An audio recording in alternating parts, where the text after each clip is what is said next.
नमस्कार, आप देख रहे हैं भारत 24। साथ में आपके शिखा ठाकुर। श्रद्धालुओं के जय बद्री विशाल के उद्घोष के साथ रात 9:07 पर शीतकाल के लिए बद्रीनाथ मंदिर के कपाट बंद हो गए हैं।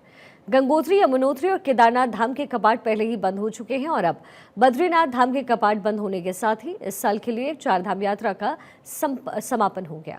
कपाट बंद होने के मौके पर धाम में पहुंचे लगभग 10,000 श्रद्धालुओं ने बद्रीनाथ के दर्शन किए। वहीं कपाट बंद होने के बाद बद्रीनाथ धाम जय बद्री विशाल के उद्घोष से गूंज उठा। इस दौरान बद्रीनाथ मंदिर को 15 क्विंटल फूलों से सजाया गया। वहीं आज दिन भर बद्रीनाथ मंदिर श्रद्धालुओं के दर्शनार्थ खुला रहा और पहले की तरह सुबह 4:30 बजे बद्रीनाथ की अभिषेक पूजा हुई। बद्रीनाथ का तुलसी और हिमालयी फूलों से श्रृंगार किया गया। शाम 6:45 पर बद्रीनाथ की सायकालीन पूजा शुरू हुई और देर शाम 7:45 पर मुख्य पुजारी अमरनाथ नंबूदरी ने स्त्री भेष धारण कर लक्ष्मी माता को बद्रीनाथ मंदिर में प्रवेश करवाया। फिर गर्भगृह में सभी देवताओं की पूजा अर्चना और आरती के बाद उद्धव जी और कुबेर जी की प्रतिमा को गर्भगृह से बाहर लाया गया। रात 8:10 पर शयन आरती हुई और उसके बाद कपाट बंद होने की प्रक्रिया शुरू हुई। फिर रात 8:15 बजे माणा गांव की कन्याओं के हाथों तैयार घृत कंबल बद्रीनाथ भगवान को ओढ़ाया गया और अखंड ज्योति जलाकर रात ठीक 9:07 पर भगवान बद्रीनाथ के कपाट शीतकाल के लिए बंद हुए। अब सोमवार यानी कि कल उद्धव और कुबेर जी की उत्सव डोली के साथ गुरु शंकराचार्य की गद्दी पांडुकेश्वर के योग बद्री मंदिर के लिए प्रस्थान करेगी और मंगलवार को आदि गुरु शंकराचार्य की गद्दी ज्योतिर्मठ स्थित नृसिंह मंदिर के लिए प्रस्थान करेगी। श्री बद्री विशाल के कपाट बंद हो गए जो रात को 9:07 पे बंद हो गए और इस बार यात्रा काफ़ी अच्छी रही। 14,29,000 श्रद्धालु अभी तक दर्शन कर चुके हैं और आज भी आखिरी दिन भी काफ़ी बड़ी संख्या में श्रद्धालु यहाँ आ रहे हैं और इस बार की यात्रा काफ़ी अच्छी रही है। बधाई देता हूँ जोशी। देहरादून के प्रेमनगर नंदा की चौकी इलाके में बने दी टोन्स ब्रिज स्कूल का वार्षिकोत्सव धूमधाम से मनाया गया, जहां बच्चों के गीत और डांस से सभी को मंत्रमुग्ध कर दिया। वहीं इस कार्यक्रम में मुख्य अतिथि के तौर पे लोकसभा स्पीकर ओम बिरला भी शामिल हुए, जिन्होंने छात्रों की पेशकश और स्कूल के काम की सराहना की।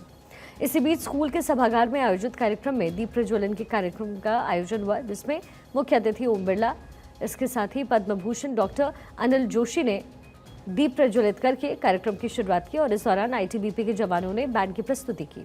इसी बीच ओम बिरला ने देश के पहले सीडीएस जनरल विपिन रावत की प्रतिमा पर पुष्प अर्पित किए, तो साथ ही परिसर में पौधा भी लगाया और हवन यज्ञ कार्यक्रम में हिस्सा लिया। इसी बीच ओम बिरला ने छात्रों की हौसला अफजाई करते हुए उन्हें सम्मानित भी किया और वार्षिक समारोह में मौजूद छात्रों को, उनके अभिभावकों सहित सभी लोगों को शुभकामनाएं दी। जल, जंगल, जमीन को बचाने की प्रेरणा विद्यार्थी को बाल्यकाल से मिले, वह अपनी जिंदगी को पर्यावरण के अनुकूल जिए, वह जल को संचय करने का प्रयास करे, जंगल को सुरक्षित रखे, जंगल को लगाने का काम करे। ये विद्यार्थी के बाल्यकाल से ही अगर संस्कार होने लगेंगे तो एक मजबूत राष्ट्र और देश का निर्माण होगा। हरिद्वार के सूरतगिरी बांग्ला आश्रम में 3 दिन का अखिल भारतीय वैदिक सम्मेलन कार्यक्रम आयोजित हो रहा है। कार्यक्रम के पहले दिन उत्तराखंड के राज्यपाल गुरमीत सिंह ने सम्मेलन में शिरकत की, जहां संतों ने भी राज्यपाल का स्वागत किया और इस कार्यक्रम में पतंजलि योगपीठ के महामंत्री आचार्य बालकृष्ण भी शामिल हुए। वहीं अखिल भारतीय वैदिक सम्मेलन में देश भर के विद्वान वेदों से जुड़े हुए विषयों पर मंथन कर रहे हैं। इसी बीच राज्यपाल गुरमीत सिंह ने कहा कि विद्वानों के बीच आकर के संस्कृत के मंत्रोच्चार सुनकर उन्हें आनंद की अनुभूति हुई और इस बात का समर्थन किया कि वैदिक पुराण और वेदों का ज्ञान जन जन तक पहुंचना चाहिए। भाग्य का दिवस था और बहुत सुंदर क्षण थे कि अखिल भारतीय वैदिक सम्मेलन हुआ। ये 3 दिन का है। कभी कभी ये लगता है कि ये शिव जी के वरदान से ही हुआ होगा, जिस प्रकार त्रिशूल है, 3 दिन का प्रोग्राम है और आज हर एक वेद के मंत्रों के उच्चारण को सुनने का एक अवसर मिला। जो वाइब्रेशंस और जो ध्वनि आ रही थी अपने आप में बहुत शक्तिशाली लग रही थी। मुझे ऐसा लगता है कि ये भारत की जो सभ्यता, संस्कृति, वेद, पुराण, उपनिषदों का जो ज्ञान है, ये पूरी मानवता को मालूम होना चाहिए। आज भारतवर्ष को ये वेदों की कितनी आवश्यकता है और उसके लिए पूरे भारत से यहाँ पर अखिल भारत से बड़े बड़े वेदों के विद्वान आए हैं और वो पाठ भी कर रहे हैं और उसके बाद में आगे के कार्यक्रम भी कर रहे हैं। तो यहाँ पर जिन बच्चों की बात कही वो अपने इसी सूरतगिरी बंगले में ही वो बच्चे पढ़ते हैं और उन्होंने वो चारों वेद पढ़ते हैं। तो आज का ये कार्यक्रम अद्भुत, एक राज्यपाल जी एक ऐसा नहीं कि वो कोई ऐसे नेता आए हैं, आज लगता है कि भारत की आत्मा यहाँ पर आई है, ऐसा मुझे लगा। आरएसएस के सर संचालक डॉक्टर मोहन भागवत आज उत्तराखंड के दौरे पर रहे, जहां पर उन्होंने उत्तराखंड के सीमांत जिले पिथौरागढ़ की यात्रा की और इस दौरान उन्होंने शेर सिंह कार्की सरस्वती विहार विश्वविद्यालय का नवनिर्मित भवन जनता को समर्पित किया। तो साथ ही लोकार्पण के मौके पर मोहन भागवत ने परिसर में चंदन का एक पौधा लगाकर पर्यावरण से जुड़ा हुआ संदेश दिया। इस मौके पर सीमांत जनजाति समुदाय ने परंपरागत रीति रिवाज के साथ डॉक्टर मोहन भागवत का स्वागत किया। तो वही साथ ही कार्यक्रम में पूर्व राज्यपाल और पूर्व मुख्यमंत्री भगत सिंह कोश्यारी और विद्यालय प्रबंधन से जुड़े हुए श्यामजी अग्रवाल भी मौजूद रहे। इसी बीच पूर्व मुख्यमंत्री भगत सिंह कोश्यारी ने बताया कि आगे चल करके स्कूल में छात्रों को रहने की सुविधा भी दी जाएगी। तो साथ ही ये भी बताया कि आने वाले वक्त में भारतीय संस्कारों और नई शिक्षा नीति को साथ जोड़ करके एक विश्वविद्यालय भी स्थापित किया जाने वाला है। वहीं अपने कार्यक्रम में डॉक्टर मोहन भागवत ने विद्या भारती शिक्षा पद्धति अपनाने का समर्थन भी किया।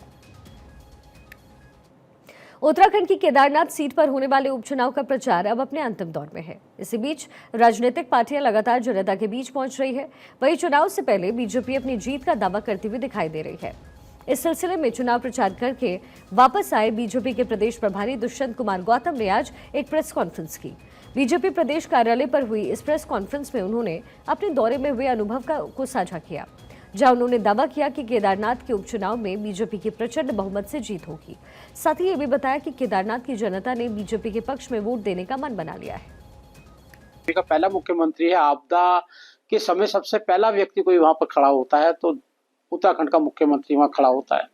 आपदा, प्राकृतिक आपदा एक रूटीन में है, वो आती रहे हैं, हर जगह है, लिस्ट बड़े बड़े शहरों के अंदर आती हैं, लेकिन उसका किस प्रकार से देखभाल करना और उससे निराकरण करना, जनता को राहत पहुंचाना, ये भारतीय जनता पार्टी की सरकार, उत्तराखंड की सरकार ने बाखूबी करती है और जनता उससे खुश है। मैसूर में आने वाली 4 से 15 दिसंबर तक राष्ट्रीय स्तरीय स्केटिंग प्रतियोगिता का आयोजन किया जा रहा है। प्रतियोगिता में हिस्सा लेने के लिए रुड़की से भी एक टीम जा रही है। इस टीम में रुड़की के 7 बच्चों को शामिल किया गया है। इसके साथ ही रुड़की से रवाना होने वाली टीम से आज विधायक प्रदीप बत्रा ने मुलाकात की और खिलाड़ियों को शुभकामनाएं दी। साथ ही खिलाड़ियों से अच्छा प्रदर्शन करते हुए शहर और प्रदेश का नाम रोशन करने की उम्मीद भी जाहिर की है। इसी बीच विधायक प्रदीप बत्रा ने खेल की अहमियत को साझा करते हुए बताया कि खेलों से नाम सिर्फ बच्चों के शारीरिक एवं मानसिक विकास में मदद मिलती है, बल्कि उनकी प्रतिस्पर्धात्मक भावना और आत्मविश्वास भी बढ़ता है। देखकर बहुत अच्छा लगता है बच्चों को। छोटे बच्चे 3 साल के 5 साल के स्केटिंग कर रहे हैं और रुड़की का नाम रोशन करके देहरादून में चैंपियनशिप जीत के ला रहे हैं। 7 बच्चे इनमें से मेडल लेकर आए हैं और ये जानकर और भी खुशी हुई कि ये बच्चे मैसूर नेशनल चैंपियनशिप खेलने जा रहे हैं।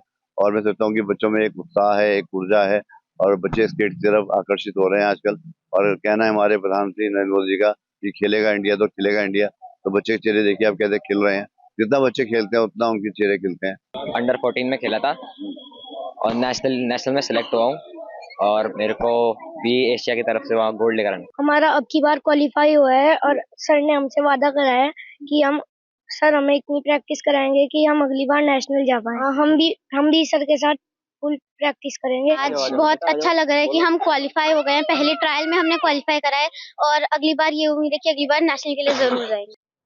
रुड़की क्षेत्र के भगवानपुर ब्लॉक की ब्लॉक प्रमुख करुणा कर्णवाल ने अपने ताऊ पूर्व विधायक देशराज कर्णवाल पर प्रेस वार्ता कर गंभीर आरोप लगाए हैं। उन्होंने आरोप लगाते हुए बताया कि वो घर पर रहती हैं, घर पर उनको प्रताड़ित किया गया, सभी कामकाज पूर्व विधायक देखते हैं। आरोप है कि उनके कोरे कागजात पर हस्ताक्षर करवाए गए और उनके खिलाफ तहरीर देकर के मुकदमा कायम करवाने का काम किया गया। उनके घर पुलिस भिजवाई गई। उन्होंने बताया कि उनका जाति प्रमाण पत्र उनके ताऊ पूर्व विधायक देशराज कर्णवाल ने अपने कब्जे में करके रखा हुआ है। कई बार मांगने पर भी नहीं लौटाया। एक सवाल के जवाब में उन्होंने कहा कि वो अब ब्लॉक की सभी जिम्मेदारियों को खुद निभाएंगी और उन्हें सरकार से सहयोग की पूरी उम्मीद है। बताऊं, उन्होंने अपने करने में कोई कमी नहीं छोड़ी। मुझे इतना परेशान किया उन्होंने, मेरे घर पुलिस भेजी। उन्होंने बोला कि जाति प्रमाण पत्र तेरी मम्मी, मतलब मेरी मम्मी का जाति प्रमाण पत्र उनके पास था। तो मैंने बोला कि मेरे भाई की पढ़ाई छूट रही है, मुझे वो जाति प्रमाण पत्र दे दो। तो वो 1 साल से मुझे लारा लगा रहे हैं ऐसे ही, कह रहे कि अभी देंगे, कल देंगे, नैनीताल रखा हुआ है, कहीं रखा हुआ है, सलमान के पास रखा हुआ है, ऐसे ऐसे बोल कर उन्होंने मुझे परेशान कर दिया। और फिर मेरे भाई की पढ़ाई छूट गई, 1 साल ख़राब हो गया उसका। तो मैंने बोला कि अगर मैं साइन करना बंद कर दूँगी अगर तुम ये जाति प्रमाण पत्र नहीं दोगे तो। बागेश्वर और चमोली जिले की सीमा पर बसे गांव कुवारी में लैंडस्लाइड का मामला सामने आया। वहीं अब इलाके में मलबे में एक झील बनने की घटना भी सामने आई। झील की जानकारी मिलते ही बागेश्वर जिला प्रशासन अलर्ट मोड पर है। इसके बाद एडीएम ने एसडीएम कपकोट को दल के साथ निरीक्षण के लिए भेजा है। दरअसल जिले के कपकोट तहसील इलाके में पड़ने वाले दुर्गम गांव अचल कुमारी में पिंडर नदी की सहायक शंभू नदी में झील बन रही है, जिसके चलते कपकोट उप जिलाधिकारी अनुराग आर्य हालात देखने के लिए पहुंचे। उनके नेतृत्व में भूगर्भ वैज्ञानिक और सिंचाई विभाग के साथ राजस्व विभाग की एक टीम जांच के लिए पहुंची। जांच के बाद उप जिलाधिकारी अनुराग आर्य ने ये बताया कि मामले की तहकीकात शुरू कर दी गई है और वैकल्पिक तौर पर जल की निकासी कर दी गई है। शंभू नदी के कारण जो कुंवारी में झील बनने का मामला संज्ञान में आया था, उसके संबंध में भूगर्भ वालों के साथ और एक्सीन सिंचाई के साथ हमारे द्वारा मौके का निरीक्षण किया गया। झील वास्तव में इतनी बड़ी नहीं बनी, झील का आकार छोटा है, 500 से 600 मीटर के आकार में छोटी सी झील बनी है, जो पानी इकट्ठा हुआ है। झील भी क्या कहेंगे, उसे पानी कहेंगे, और उसमें निकासी भी हो रही है। तो ऐसे नुकसान की प्रथम दृष्टया कोई संभावना प्रतीत नहीं होती है। इसमें जॉइंट रिपोर्ट बनाई गई है, एक्सीन सिंचाई भी है और भूगर्भ वाले भी। उनकी रिपोर्ट आने के बाद जो भी आवश्यक कार्रवाई की जानी उसके।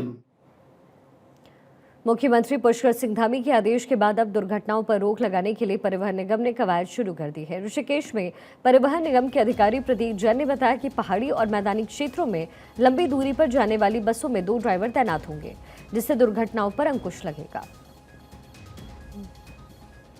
इसी बीच एक और बड़ी खबर है। ऋषिकेश में आज एक बड़ा हादसा हो गया। दरअसल आज दोपहर देहरादून से ऋषिकेश घूमने आए कुछ छात्र गंगा में नहाने के लिए उतरे और इस दौरान उनमें से एक छात्र नदी के बहाव में फंस करके डूबने लग गए। इस बात की जानकारी मौके पर एसडीआरएफ को मिलती है और जानकारी मिलते ही एसडीआरएफ ने युवक का रेस्क्यू किया। फिर गोताखोरों ने छात्र को गंगा से बेहोशी की हालत में बाहर निकाला, जिसके बाद युवक को नजदीकी अस्पताल में भर्ती किया गया, जहां डॉक्टर्स ने उसे मृत घोषित कर दिया।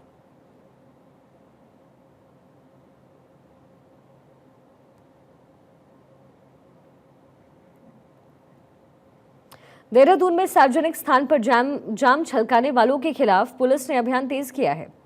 दून पुलिस शहर के अलग अलग हिस्सों में अभियान चला करके जाम छलकाने वालों के खिलाफ कड़ी कार्रवाई कर रही है, जिसमें अब तक 1800 से ज्यादा चालान किए गए, जिसमें से 5 लाख से ज्यादा रुपए तक अब तक वसूली गई है। एसएसपी देहरादून अजय सिंह ने तमाम चौकी प्रभारियों को कड़े निर्देश दिए।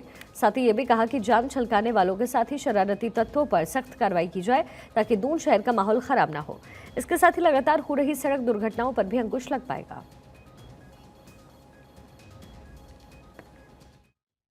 जो सार्वजनिक स्थानों पर शराब पीने की शिकायत है, चूँकि आमजन जो उन रास्तों से जाते हैं, खासकर कभी टूरिस्ट जो बाहर से आते हैं उनकी शिकायत रहती है, लोकल लोग की भी रहती है कि कुछ ऐसे स्थान हैं चिन्हित जहाँ पर लोग गाड़ियों में बैठकर या खुले स्थान पर शराब या मदिरा सेवन करते हैं, और जिससे आमजनों को भी असुविधा होती है। इसको देखते हुए लगातार ऐसे इलाकों में जो शहर के आउटर इलाके जहाँ पर से शिकायतें थी, लगातार अभियान हमारा चल रहा है। और अभी हमने जो इस अभियान के तहत 1894 लोग का इसमें चालान किया, 5,85,000 रुपये का जुर्माना भी लगा है।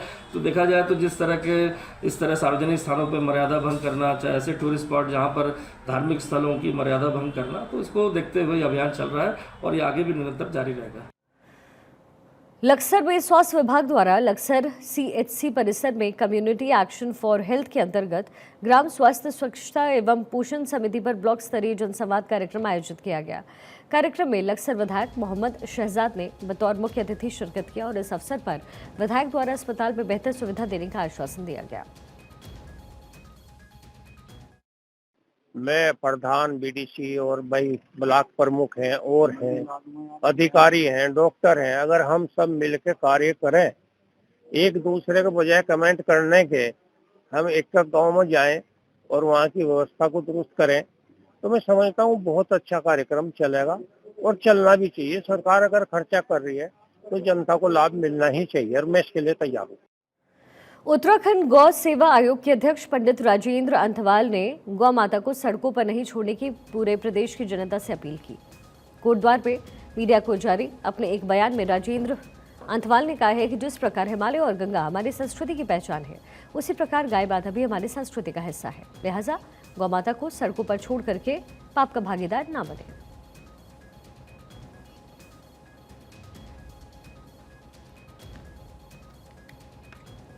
नगाधिराज हिमालय का हम पर बरदस्त है, माँ गंगा की कृपा है।